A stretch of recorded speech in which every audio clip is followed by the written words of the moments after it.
अभी हाल के समय में आप देखेंगे कि सोशल मीडिया पर एक खबर बहुत वायरल है, जिसमें बताया जा रहा है कि एक क्रिकेटर हैं दीपक चाहर, जो भारतीय क्रिकेट टीम के साथ साथ चेन्नई सुपर किंग्स को भी रिप्रेजेंट करते हैं।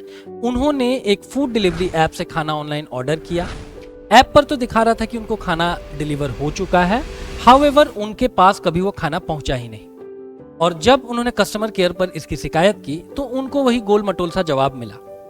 हम सारे लोग जो फूड डिलीवरी ऐप्स के थ्रू खाना ऑर्डर करते हैं, उन सारे लोगों का कभी ना कभी ऐसा ही बिटर एक्सपीरियंस रहा हुआ है। और चूंकि यूपीएससी ने अपने जीएस पेपर 4 में मोरालिटी और इथिकल सिचुएशनल क्वेश्चंस को डाल रखा है, तो आइए देखते हैं कि ये जो फूड डिलीवरी ऐप्स हैं ये किस प्रकार से लोगों के साथ खिलवाड़ कर रहे हैं और इसमें कौन कौन से मोरल और इथिकल डायमेंशंस इन्वॉल्व हैं। आइए तो सबसे पहले हम इस चीज को जानते हैं कि इन फूड डिलीवरी ऐप्स का ऑनलाइन बिजनेस मॉडल क्या है। पहली चीज तो आपको ये जाननी चाहिए कि ऑफलाइन जिस प्रोडक्ट की कीमत 100 रुपए है, उसी को ये कंपनियां ऑनलाइन 250 रुपए में लिस्ट करेंगी, आपको 50% डिस्काउंट देंगी और अंतोगत्वा वो प्रोडक्ट जो मात्र 100 रुपए का था, आपके पास आते आते 125 रुपए का हो जाएगा। इसके ऊपर से आपको डिलीवरी चार्ज अलग देना होगा। तो डिलीवरी चार्ज तो मान लीजिए कोई व्यक्ति आपके लिए खाना पहुंचा रहा है, वो वाजिब है, लेकिन इस चीज को मोरली और इथिकली सही नहीं कहा जा सकता है कि एक प्रोडक्ट जिसकी ऑफलाइन कीमत 100 रुपए थी, उसको आप कस्टमर को क्या कर रहे हैं, 125 रुपए में दे रहे हैं। इसके पीछे भी कहीं ना कहीं भारतीय जो कंज्यूमर्स हैं, कस्टमर्स हैं, उनकी जागरूकता का कम स्तर होना जिम्मेदार माना जा सकता है। ऐसा भी कहते हैं कि इंडियन कंज्यूमर्स को, तो भारतीय ग्राहकों को आप डिस्काउंटेड रेट में जहर बेच सकते हैं, मौत बेच सकते हैं, और वो हंसते हंसते मौत को गले लगाएगा कि हाँ भैया, मौत पे भी हमको 50% डिस्काउंट मिल रहा है। वहीं दूसरी ओर ये जितने भी फूड डिलीवरी ऐप्स हैं, जैसे कि स्विगी हो गए, जोमेटो हो गए, ये दोहरा कमीशन कमाती हैं। एक कमीशन ये कमाती हैं रेस्टोरेंट ऑनर्स से और दूसरा कमाती हैं अपने ग्राहकों से। रेस्टोरेंट ऑनर्स के लिए फायदे की सिचुएशन ये हो सकती है कि इनको एक लार्जर कंज्यूमर बेस मिलता है, साथ ही साथ उतनी ही जनता को अगर इन लोगों को ऑफलाइन सर्व करना पड़े तो इनको एक रिलेटिवली बड़ा प्लेस चाहिए होगा। हाउएवर ऑनलाइन ऑर्डर के माध्यम से एक छोटे से जगह से ये अपने कार्य का संचालन कर सकते हैं। वहीं दूसरी ओर जो भी ग्राहक है, उसके पास इस आधुनिक दुनिया में खाना बनाने वगैरह के लिए बहुत समय नहीं है। उसके अतिरिक्त अर्बन लाइफस्टाइल में भी अगर आप जाकर के देखेंगे तो छोटे छोटे न्यूक्लियर फैमिलीज हैं, उसमें भी हस्बैंड वाइफ और एक आध बच्चे हैं। वो लोग खाना बनाने से ज्यादा प्रीफर करते हैं कहीं से ऑनलाइन ऑर्डर कर लेना। और इसके अतिरिक्त आज के समय में टाइम इज मनी, तो टाइम इज मनी के कारण क्या हो रहा है ना कि लोग खाना बनाने से ज्यादा उसी टाइम को किसी और अपने प्रोफेशनल स्किल पर इन्वेस्ट करना पसंद करते हैं और उससे कुछ पैसा कमाना पसंद करते हैं।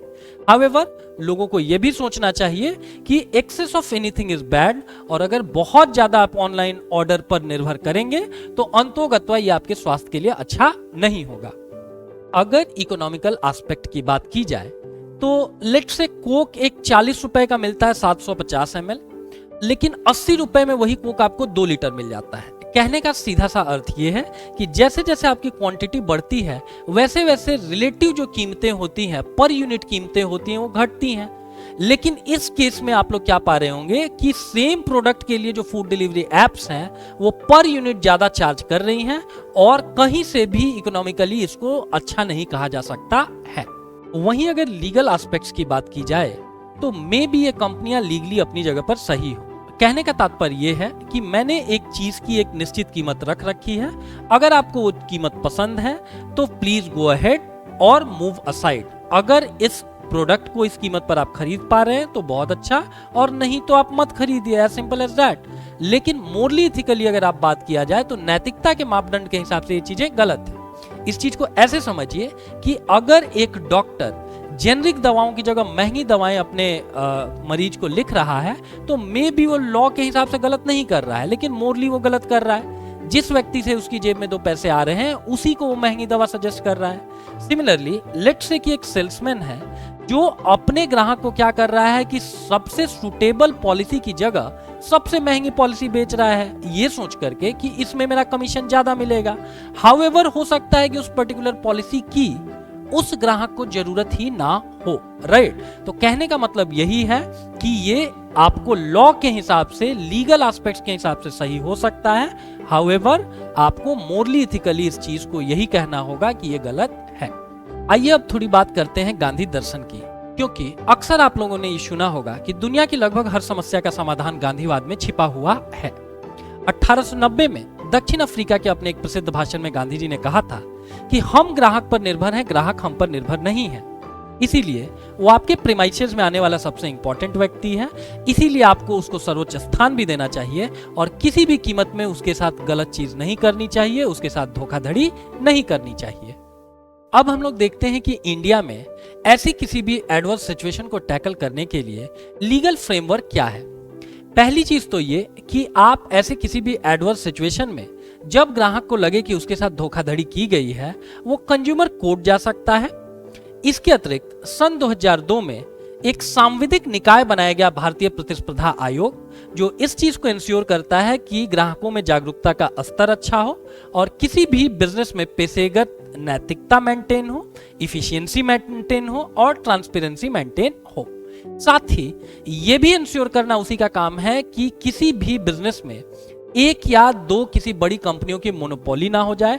और इसी के अंतर्गत 2012 में सीमेंट निर्माण करने वाली कंपनियों के ऊपर इस आयोग ने 6,307 करोड़ रुपए का जुर्माना किया, क्योंकि इन कंपनियों ने आपसी साठगांठ से क्या किया था, मार्केट में आने वाले सीमेंट की आपूर्ति को बाधित कर दिया था। अब ऑब्वियस सी बात है कि डिमांड एंड सप्लाई के रूल के अंतर्गत अगर आपकी सप्लाई बाधित होगी और डिमांड स्टेडी रहेगा तो फिर क्या होगा कि उस चीज की कीमत बढ़ जाएगी। अब सीमेंट कंपनियां जो लेट से पहले 500 रुपए बोरी सीमेंट बेचती होंगी, आपूर्ति स्वयं की आपूर्ति बाधित करके वो 1,000 रुपए बोरी सीमेंट बेचने लगी थी। तो ऐसा ही क्या कुछ हम लोग कर सकते हैं इन फूड डिलीवरी एप्स के साथ, ये भी एक सोचने वाली चीज है। और अंत में हम लोग देखते हैं कि क्या इस पूरे प्रकरण में क्या मीडिया की कोई सोशल रिस्पॉन्सिबिलिटी नहीं है, क्योंकि अक्सर ये माना जाता है कि कमजोर वर्गों की आवाज को उठाना और अत्याचार के खिलाफ बोलना लिखना मीडिया का प्राइमा फेसी काम है। लेकिन अब आपको मीडिया में राजा राम मोहन राय अथवा गणेश शंकर विद्यार्थी जैसे वैचारिक सुचिता वाले लोग देखने को नहीं मिलते हैं। अब मीडिया में भी प्राइम टाइम में अगर आप जाकर के एक बार देखेंगे तो सनसनीखेज खबरों, जिनको येलो जर्नलिज्म कहा जाता है, उसका बोलबाला है। अपार्ट फ्रॉम दैट, यही फूड डिलीवरी एप्स उन सारे मीडिया हाउसेस को करोड़ों के विज्ञापन देते हैं। तो फिर कैसे आप एक्सपेक्ट कर सकते हैं कि जो मेन स्ट्रीम मीडिया है वो ऐसे किसी अत्याचारों के खिलाफ आपको बढ़ चढ़ करके चीजों को दिखाएगा। ऐसे में या तो सरकार को एक हार्श स्ट्रिक्ट एक्शन लेना चाहिए, या फिर जो हमारा माननीय सुप्रीम कोर्ट है उसको स्वतः संज्ञान लेकर के इस पूरे इश्यूज को एड्रेस करना चाहिए, जिसके अंतर्गत जो वाजिब कीमतें हैं वही कस्टमर से आपको लिया जाए। Apart from that, timely customer care service on phone या ऑन ऐप जैसे भी हो सके वो कंज्यूमर को मिलना चाहिए।